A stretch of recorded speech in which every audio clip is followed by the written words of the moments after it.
Phase 5 is fast approaching, and with it, most likely new heroes. Yeah, moviegoers nowadays may think there's a lot of heroes in the MCU right now, but whoo boy! The comics are practically crawling with them. And as actors age or move on but the MCU prevails, a changing of the guard is inevitable. So it's a good thing there's tons of interesting hero candidates that still haven't been confirmed or just haven't had their costumed, empowered crime-fighting debut in the movies yet. So why don't we go through a bunch of fun and interesting characters that would be great to finally see in the MCU. Let's start off with Marvel's absolute worst kept secret, the Young Avengers. Discounting Kate Bishop, almost the entire team has already been quietly introduced to the MCU, but haven't started fighting crime yet. Just to count them all off, WandaVision introduced Billy and Tommy, who become known as Wiccan and Speed in the comics. Right now they kinda don't exist, but with the multiverse and magic being a thing, that's hardly a problem. Then there's Patriot, Eli Bradley, who made a brief appearance in The Falcon and the Winter Soldier. Cassie Sandsmark has been hanging out in the MCU ever since Ant-Man came out, just waiting to become Stature. Oh, and we've also got Miss America running around now, in case we want to include some later members. And finally there's Iron Lad, whose existence we can confirm simply by virtue of Kang and the Screwy timelines having already been established. So now we just need Hulkling, who we haven't really seen any hint of yet. But at this point it seems to be just a matter of time. We may need some multiversal, timey-wimey, magical finagling to make it happen, but hey, this is Marvel. That kind of stuff is just a normal Tuesday for them. Superhero fans are eagerly waiting for the return of everybody's favorite merc with a mouth. And why wouldn't they? After the character's first disastrous movie appearance back in X-Men Origins Wolverine, Ryan Reynolds fought tooth and nail to give us a faithful adaptation of Deadpool. And he succeeded with flying colors, entering the scene guns a-blazing a few years later, spitting quips like nobody's business. But despite this, Deadpool has been awfully quiet since the Disney-Fox merger, likely due to the X-Men and mutants not really having been fully introduced to the MCU. Yet. With Charles Xavier showing up in Multiverse of Madness, Kamala Khan being confirmed mutant rather than inhuman, certain Easter eggs in She-Hulk, and the X-Men 97 animated series on the way, the MCU gene pool is about to get majorly shaken up. How exactly this is going to happen is still anyone's guess, but it seems pretty likely that Wade will have a lot to say when it does. I've said it before and I'll say it again. As much as we all love Tom Holland, he's gonna have to hang up the tights sooner or later. And when that happens, it'll be high time for a new Spider-Man to start swinging through New York. With the explosive popularity Miles has enjoyed in the last few years, thanks to the Insomniac video games, the Marvel Spider-Man TV show, and Into the Spider-Verse, Miles is pretty much the first choice for becoming the new go-to wall crawler. And why not? He's certainly different enough from Peter to make things interesting, and he has his own spin on spider powers, what with his camouflage and electric shock abilities. We already know for a fact that he, and his uncle Aaron Davis, the Prowler, exist in the MCU thanks to that one scene in Spider-Man Homecoming. So now we just need a genetically enhanced spider with the munchies to head out for a little snack, and we'll have ourselves a brand new Spider-Man. Lately, the MCU has been slightly more experimental with the tone of their properties. Multiverse of Madness leaned into horror imagery, Moon Knight had its darker moments, Blade is confirmed to be coming eventually, and the Werewolf by Night special drops very soon. So why not bring Ghost Rider back too? Now, I know it's hard to forget Nicolas Cage's wild performance as Johnny Blaze, but you gotta remember that first movie came out nearly 15 years ago. It's about time for a new Rider. While it still remains somewhat unclear whether or not the Agents of S.H.I.E.L.D. is actually canon to the larger MCU, the fourth Ghost Rider, Robbie Reyes, did show up there, and he is one of the main characters in the upcoming Midnight Suns game. So with that in mind, Robbie seems to be a perfect addition to the MCU roster of heroes. Someone just needs to decide whether he needs to be reintroduced or if he can pick up right where he left off from the Agents of S.H.I.E.L.D. Either way, the Spirit of Vengeance definitely deserves to get back on the big screen. Deep space adventures in the MCU have been largely confined to either the Guardians of the Galaxy, Thor, Captain Marvel, or the occasional Infinity War. But that doesn't mean there isn't still a huge universe out there that needs exploring and protecting. So, it seems about time to finally introduce Nova. The Nova Corps, a space militia primarily led by the Sandarians, has already been established in the MCU back in Guardians of the Galaxy, so someone could definitely get a hold of their sweet gear. But the question is, who will? The first choice would be Richard Rider, who debuted back in the 1970s and ended up being one of the founding members of the New Warriors, another team that the MCU could bring into the fold if they feel the need to keep introducing more new heroes. He's also been at the center of a few cosmic events such as Annihilation, so having him around for eventual adaptations of such stories might not be the worst idea. However, the second Nova, Sam Alexander, is probably the one more people recognize nowadays, especially with having served as one of the lead characters in the Ultimate Spider-Man animated series. He also tends to end up hanging out with many of Marvel's other current young superheroes like Ms. Marvel and Miles Morales, possibly planting the first few seeds for eventually giving us the Champions. One of Marvel's most powerful characters that would be extremely interesting to introduce to the big screen is no doubt the Sentry, the hero with the power of 1 million exploding suns, who nobody remembers exists.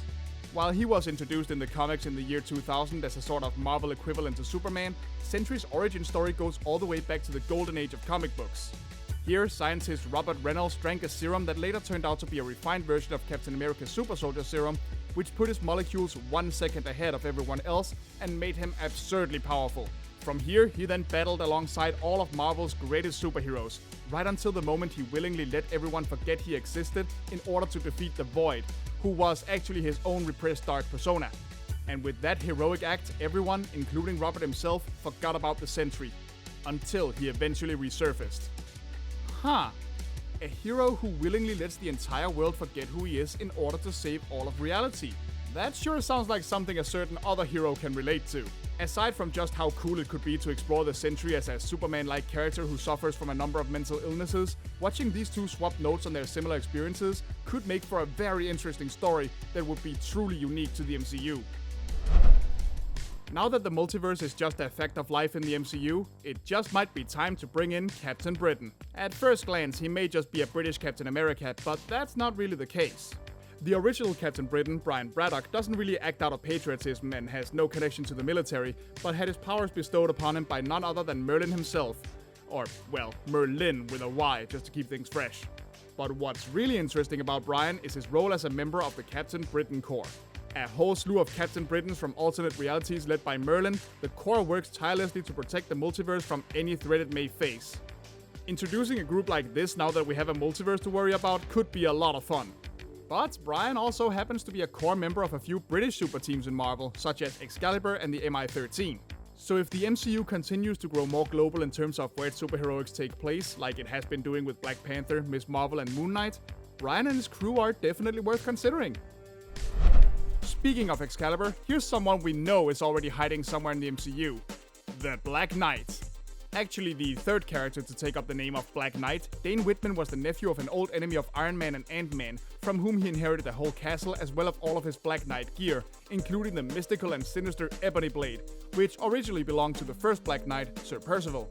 Deciding to become a hero instead, Dane infiltrated the Masters of Evil from within in order to help out the Avengers, eventually earning their trust and becoming a full-fledged Avenger after helping them defeat Kang the Conqueror. Yep, there he is again. That dude is everywhere. So with the Kang connection and already having the Ebony Blade, the stage is pretty much set for the Black Knight to appear in the MCU. But the question is, in which role?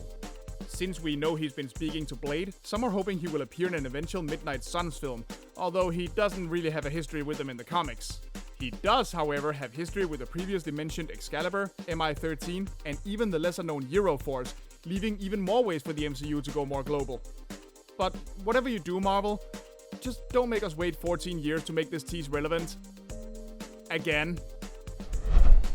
Now, I don't know about you, but I was super happy to see Hercules show up at the end of Thor: Love and Thunder. The Olympian oaf has been a mainstay of Marvel for ages, and while he is usually a hero, he has battled Thor on many occasions. And what with the whole beating the crap out of his dad thing, that's probably what's going to happen next. However, he's not the only Olympian to ever join some branch of the Avengers. The god of war Ares has done that too. Originally portrayed as a villain way back in the 60s who has battled both Thor and Hercules multiple times, the violent and incredibly strong Ares has, in modern day, been more of an anti-hero. Just one with a tendency to join the wrong teams with overall good intentions, and getting way too violent for most clean-cut superheroes to approve of. With a Hercules versus Thor battle seeming almost inevitable at this point, would it be awesome to see the two butting heads eventually reconciling and instead having to join forces against Ares? Remember how I mentioned that the MCU is experimenting with tone lately?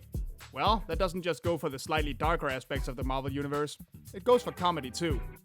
Now sure, the franchise has definitely always been lighthearted, but with She-Hulk going almost full superhero sitcom, and not in a subversive way like WandaVision did, the gates have been opened for adding even more goofiness to the MCU. And if they want to go down that path, they might as well introduce the Great Lakes Avengers. A deliberately ridiculous and often ineffective super team, the Great Lakes Avengers consists of some of the strangest heroes Marvel has to offer.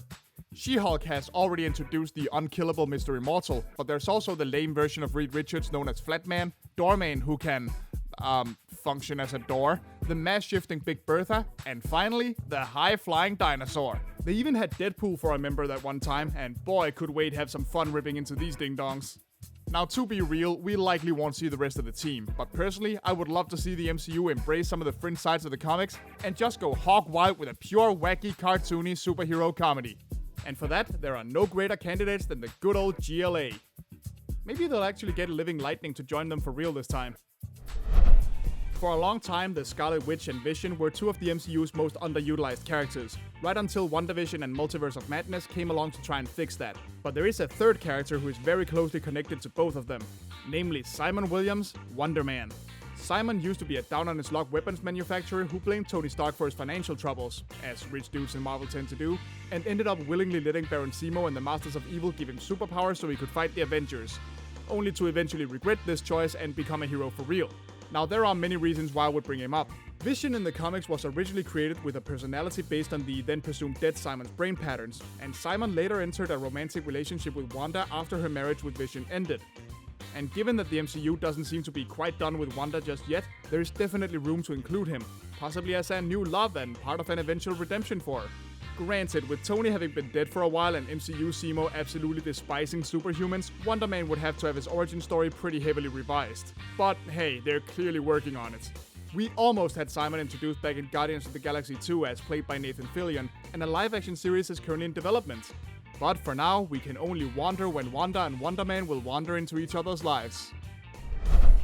In a post-Spider-Verse world, I don't have to tell you that Marvel is crawling with spiders. But not all of them are clones or come from alternate universes. Some of them are very much their own thing within the core Marvel universe, such as Jessica Drew, the Spider-Woman. Jessica has had a number of confusing and conflicting origin stories, from being the result of experiments carried out by the High Evolutionary, to being a Hydra agent who defected from the organization, and further still to having been mutated in the womb. But nonetheless, she has remained an important and unique Spider-Person ever since her introduction in the 70s. Sure, she can climb walls and has all the spider strength that Peter has, but she mixes things up with Miles Morales-esque venom blasts and pheromone powers that can repulse or attract others as she pleases. Not that she seems super fond of using it for understandable reasons. If Marvel ever wants to let Hydra return to prominence, leaning into Jessica's connection to them could certainly prove interesting. She does have a notable enemy in Viper, who both of them actually believe was Jessica's mother at one point. Plus, one of her other most prominent enemies happens to be the sorceress Morgan Le Fay, who definitely packs enough power to pose a major threat in the MCU's future. Now, we've talked a lot about the multiverse so far, and the opportunities it presents for bringing variants of already existing characters into the MCU. But what about characters like America Chavez, who are unique to the worlds they come from? Why not introduce more of those? Why not consider introducing the Squadron Supreme? Debuting in the late 1960s, the Squadron Supreme were basically a super team from an alternate reality that were meant to evoke the Justice League, with Hyperion as their Superman, Nighthawk as Batman, Power Princess as Wonder Woman, Dr. Spectrum as the Green Lantern, and the Wizard, don't laugh, that's actually his name, as the Flash. Despite being the de facto super team of their world, they have been manipulated into fighting the Avengers on several occasions by various villains, so they should be easy to introduce. The Squadron has also been used to explore some of the darker potentialities of the superhero genre, even before Watchmen later did the same, so that's another option. Or, if we want to go meta and give Deadpool more stuff to talk about, they could even represent Warner's past grittier attempts at superhero flicks. Really, with the Squadron, the possibilities seem endless. Here's one that's been rumored for a while: Wendell Vaughn, better known as the cosmic hero Quasar. After getting kicked out of S.H.I.E.L.D., Wendell found himself using the mysterious quantum bands, powerful bracelets created by a being known as Eon, in order to defend himself and his father from AIM. After this, he became Quasar, the protector of the universe. The quantum bands grant Wendell various energy manipulation powers, not the least of which is his ability to create solid energy constructs. That might sound a little familiar to viewers of Ms. Marvel, what with the MCU altering her abilities quite a bit, but Quasar's abilities stretch further than that, if you'll excuse the pun, which should keep him from feeling redundant. And hey, we can't let Nova hog all the space hero glory now, can we? A bit of healthy competition never hurt anybody. And hey, it wouldn't be one of my videos if I didn't throw in a complete wildcard. Tigra, known in her civilian identity as Greer Nelson, might not be one of the most well-known Avengers outside of comics, but she actually used to be a pretty notable character. After starting her career as a costume crime fighter known as the Cat, she was magically transformed into Tigra when she came into contact with a hidden race of humanoid cat people. Wielding the Cat's Head amulet, which allows her to switch back and forth between her tiger and human forms, she later joined the Avengers, where she struggled with her place on the team, being aware that her cat-like abilities weren't quite as impressive as many other members. Which could certainly be an interesting angle to explore. I mean, what do you do when everyone else on the team seems to be way more powerful or skilled than you? Exactly where one would go about introducing Tigra is a big question though. She was most recently seen keeping tabs on Moon Knight in the comics, so she's not without entry points, but she would have to fit well thematically wherever she appears. She does have some history with Werewolf by Night though, so maybe? So yeah, who knows when or if Marvel will let the cat out of the bag, but here's hoping they do eventually. Okay, some of these are definitely pipe dreams, but for the most part, the groundwork has been laid for a lot of them. They're just sitting there waiting for the right script or the right cosmic event to let them charge in superpowers ablazing. And there's still way more heroes to pick from, so who do you want to see? Leave a comment and tell us.